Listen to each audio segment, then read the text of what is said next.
الحمد لله رب العالمين والعاقبة للمتقين والصلاة والسلام على سيد الأنبياء والمرسلين وعلى آله وأصحابه وأزواجه وذرياته أجمعين. أما بعد، فأعوذ بالله من الشيطان الرجيم.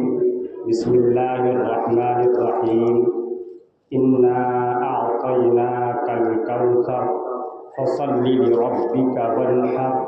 إن شانئك هو الأبتر. وقال الله تبارك وتعالى في مقام آخر: لن ينال الله لحومها ولا دماؤها ولكن يناله التقوى منكم. صدق الله العظيم وصدق رسوله النبي الكريم. واجب الاحترام نوجوان ساتھیوں، بزرگوں، دینی بھائیوں اور معصوم بچوں اور اپنے اپنے گھروں میں سماعت فرمانے والی ہماری پاکیزہ اسلامی مائیں اور بہنیں، اللہ رب العزت والجلال کا ہم سب کے اوپر لاکھ لاکھ احسان و کرم یہ ہوا ہے کہ اللہ تبارک و تعالی نے آج ہم کو عید کا تہوار ہم سب منا رہے ہیں، اور آج ہم سب لوگ خوشی کے اندر شریک ہیں، اور ہمارے سامنے سب سے بڑا عمل اس وقت کے اندر وہ قربانی کا عمل ہے، جس سے اللہ رب العزت والجلال بے حد خوش ہوتے ہیں، اور بندہ اللہ رب العزت والجلال کے قریب بہت نزدیک ہو جاتا ہے۔ اس لیے میرے بھائیوں،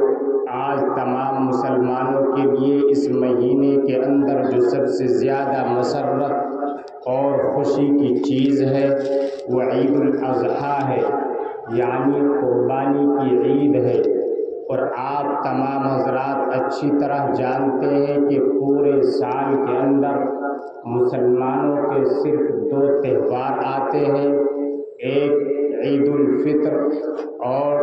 دوسرے عید الاضحیٰ۔ اور آپ تمام حضرات یہ بھی جانتے ہیں کہ عید الفطر تو روزہ، تراویح، شب قدر اور اعتکاف جیسی اہم ترین عبادتوں کے صلے میں عطا کی گئی ہے، لیکن عید الاضحیٰ دراصل سیدنا حضرت ابراہیم علیہ السلام اور حضرت اسماعیل علیہ السلام کی یادگار ہے۔ یہ ان کی بے مثال قربانیوں کی یادگار ہے، جس کو اللہ تبارک و تعالی نے اول ترین عبادت قرار دے کر اس کا احترام تمام مسلمانوں پر لازم اور عائد کر دیا ہے، اور اس کے اہتمام کرنے کی تمام مسلمانوں کو تاکید فرمائی ہے۔ اور یوں تو اس دنیا کے اندر ہزاروں افراد قربانیاں دے چکے ہیں، ہر مذہب اور ہر معاشرے میں قربانیاں دی جاتی رہی ہے اور دی جاتی رہیں گی، لیکن سیدنا حضرت ابراہیم علیہ السلام کی قربانی کو جو مقام اور جو مرتبہ اللہ رب العزت والجلال کے یہاں پر حاصل ہوا ہے، وہ مقام و مرتبہ کسی اور کی قربانی کو حاصل نہیں ہوا ہے۔ اسی وجہ سے حضرت ابراہیم علیہ السلام کی اتنی بڑی قربانی کی یاد میں یہ عید الاضحیٰ عطا کی گئی ہے۔ دنیا کی دوسری قومیں بھی عیدیں مناتی ہیں، ہر مذہب اور ہر سماج و معاشرے میں مختلف رسم و رواج کے ساتھ عید منائی جاتی ہے، بلکہ اکثر و بیشتر ان کے اسباب اور پس منظر انتہائی مکروہ اور ناقابل بیان ہوتے ہیں، جن پر انسانیت چیخ اٹھتی ہے اور زمین قہر خداوندی سے پناہ مانگتی ہے، اور آسمان انسانی عقل پر ماتم کرتا ہے، اس لیے کہ کہیں معصوم بچوں کا خون بہا کر خوشیاں منائی جاتی تھی، کہیں بیٹیوں کو زندہ درگور کر کے جشن منایا جاتا تھا، کہیں نوجوان دوشیزاؤں کو، نوجوان لڑکیوں کو برہنہ اور ننگا کر کے ان کی عصمتوں کو تار تار کیا جاتا تھا، لیکن ہمارے پاس جو مذہب اسلام ہے، ہمارے پاس جو دین ہے، ہمارے مذہب اسلام میں ایسی کسی کوئی غیر اسلامی تصورات کا خیال ہی نہیں ہے۔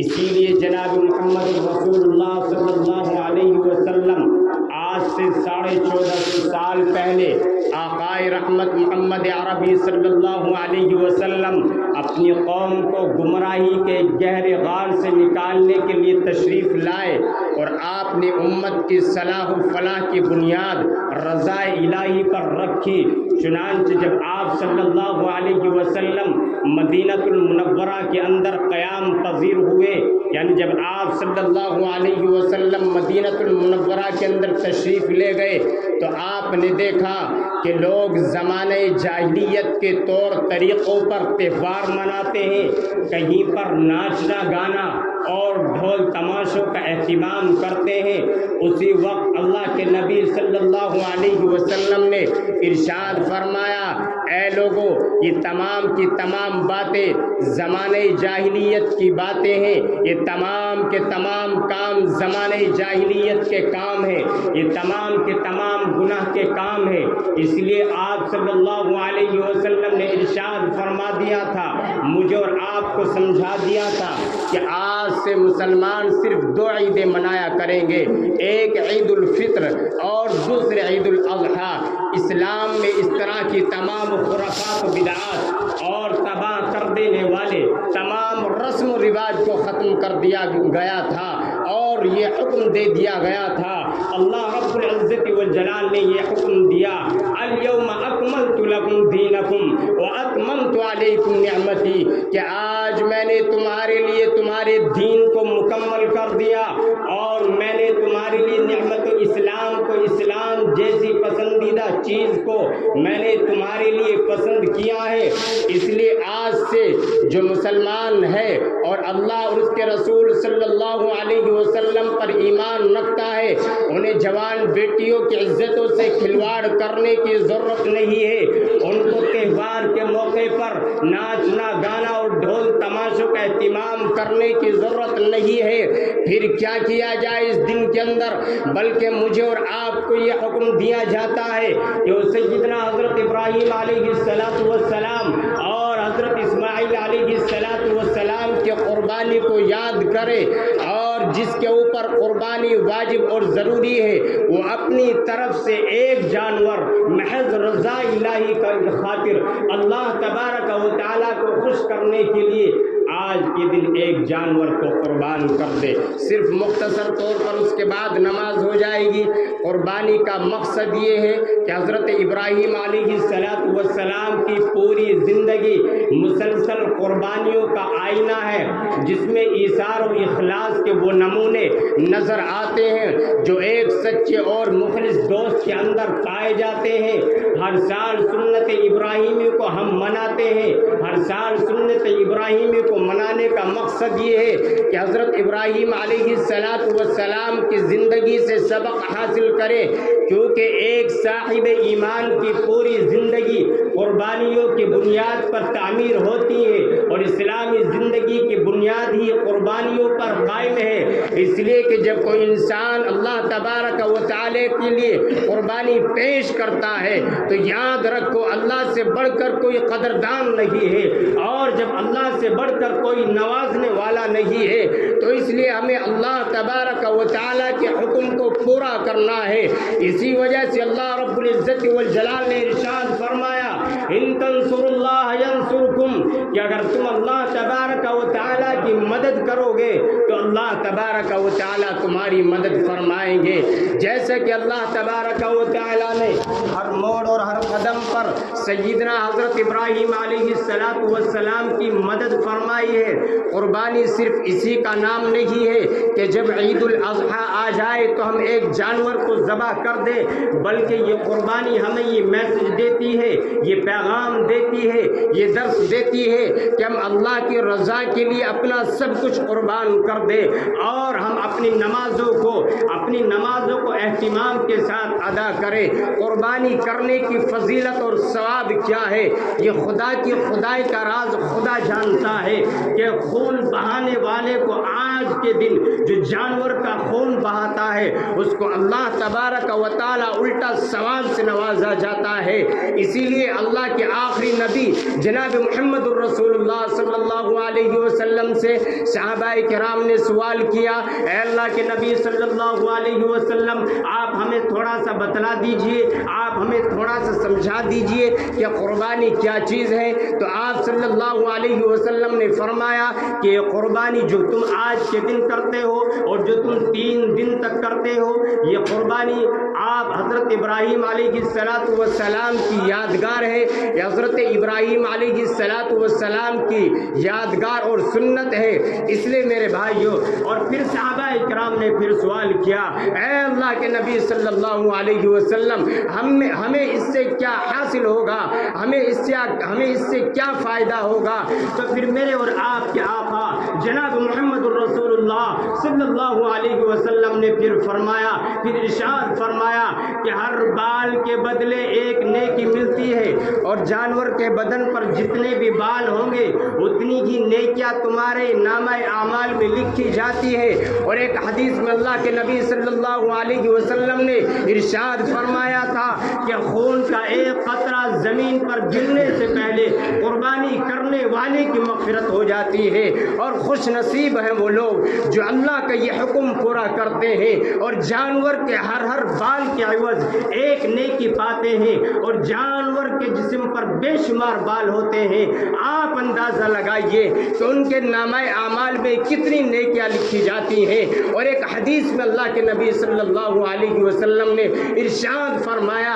کہ خون کا ایک قطرہ زمین پر گرنے سے پہلے قربانی کرنے والے کی مغفرت ہو جاتی ہے، اور پھر بدنصیب ہیں وہ لوگ جو اللہ کا یہ حکم پورا کرتے ہیں اور قربانی نہیں کرتے۔ پھر اللہ کے نبی صلی اللہ علیہ وسلم نے ایسے لوگوں کے لیے بڑی سخت وعید ارشاد فرمائی ہے کہ جس پر قربانی واجب ہے پھر بھی وہ ٹال مٹول اور بہانے بازی کرتا پھر رہا ہے۔ پھر اللہ کے نبی صلی اللہ علیہ وسلم نے ارشاد فرمایا اور اپنے غصے کا اظہار فرمایا کہ جو شخص قربانی واجب ہونے کے باوجود قربانی نہ کرے تو ایسے لوگوں کو ہماری عیدگاہ کے قریب آنے کی ضرورت نہیں ہے۔ اس لیے میرے بھائی، یہ قربانی اللہ کی رضامندی کا اہم ترین ذریعہ اور بہترین عبادت ہے۔ اس کو تمام لوگ انتہائی نیاز مندی اور اخلاص کے ساتھ ادا کریں، کیونکہ ایک سالانہ قربانی پورے سال انسان کے ضمیر کو بیدار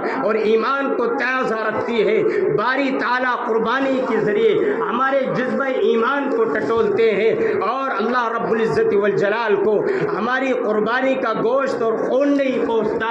بلکہ وہ تو ہمارے تقوی اور پرہیزگاری کو دیکھتا ہے کہ اس کے دل کے اندر کتنا ڈر اور خوف ہے، یہ کتنے اخلاص و للہیت کے ساتھ قربانی کر رہا ہے۔ اسی لیے اللہ رب العزت والجلال نے ارشاد فرمایا، لن ینال اللہ لحومها ولا دماؤها ولکن ینالہ التقوی منکم، کہ اللہ کو تمہاری قربانی کا گوشت اور خون نہیں پہنچتا، پھر کیا پہنچتا ہے، بلکہ اللہ تبارک و تعالیٰ تمہارے تقوی، ڈر اور پرہیزگاری کو دیکھتا ہے۔ اس لیے میرے بھائیوں، یہ اللہ کا کرم اور اس کا احسان ہے کہ وہ آج انسان سے تقوی اور پرہیزگاری کو طلب کر رہا ہے، اور وہ ہمارے قربانی کے گوشت اور کھال کو بھی ضائع نہیں کرتا، بلکہ عید الاضحیٰ میں اللہ تبارک و تعالیٰ کی طرف سے ہماری مہمان نوازی کی جاتی ہے، اور آج سے تمام ہماری مہمان نوازی کی جاتی ہے، اور پورے سال کے اندر اللہ رب العزت والجلال پھر ہمارے اوپر رحمت اور برکتیں نازل فرماتے رہتے ہیں۔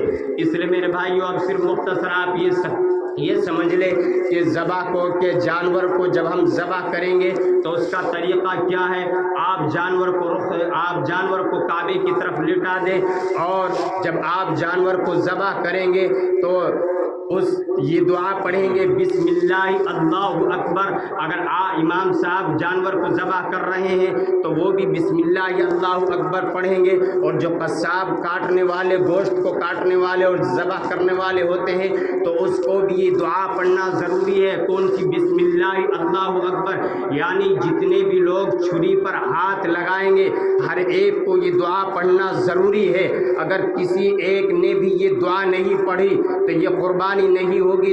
دوبارہ قربانی کرنی پڑے گی۔ اس لیے مجھے اور آپ کو یہ مسئلہ معلوم نہیں ہے، اس لیے یاد کر کے جاؤ یہاں سے بسم اللہ اللہ اکبر۔ اور جو قصائی ہوتے ہیں ان کو بھی بتلاؤ کہ بھئی دعا پڑھ کر بسم اللہ اللہ اکبر، بسم اللہ اللہ اکبر کہہ کر ہمیں جانور کو ذبح کرنا ہے۔ اس لیے یہ طریقہ، اور جب تک وہ جانور ٹھنڈا نہ ہو جائے 10-15 منٹ کے بعد پھر اس کی کھال اتارے اور گوشت کو۔ اور کچھ لوگ یہ کرتے ہیں کہ فوراً ذبح کرنے کے فوراً بعد اس کی کھال اور گوشت کو وہ کرنا شروع کر دیتے ہیں۔ یہ طریقہ مکروہ ہے۔ جب بالکل جانور ٹھنڈا ہو جائے اس طریقے سے پھر ہم بعد میں 10-15 منٹ کے بعد اس کے کھال اور گوشت وغیرہ کو اتاریں گے۔ اس لیے اور یہ بھی سنت ہے کہ چھری کو بہترین تیز کر لیا جائے، اس کے اور جانور کے سامنے نہ کیا جائے بلکہ تھوڑا الگ ہٹ کر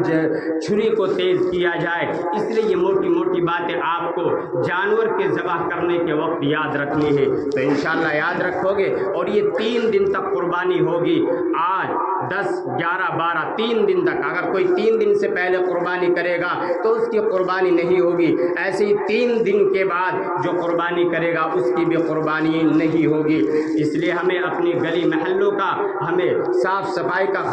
خیال رکھنا ہے، لڑائی جھگڑوں سے ہمیں دور رہنا ہے۔ اگر کوئی غصے کی بات کہہ دے تو اس کو برداشت کرنا چاہیے۔ اس لیے تمام کی تمام موٹی چیزیں ہمیں سامنے رکھ کر ہمیں اپنے اس تہوار کو منانا ہے۔ تو انشاءاللہ ہمیں امید ہے کہ ہم انشاءاللہ بڑے آہستہ اور بڑی خوشی کے ساتھ ہم اپنی اس عید کو منائیں گے۔ اور تکبیر تشریق ہر فرض نماز کے بعد یہ 5 دن تک پڑھی جائے گی، مرد پر بھی واجب ہے اور عورتوں پر بھی واجب ہے۔ کون سی؟ اللہ اکبر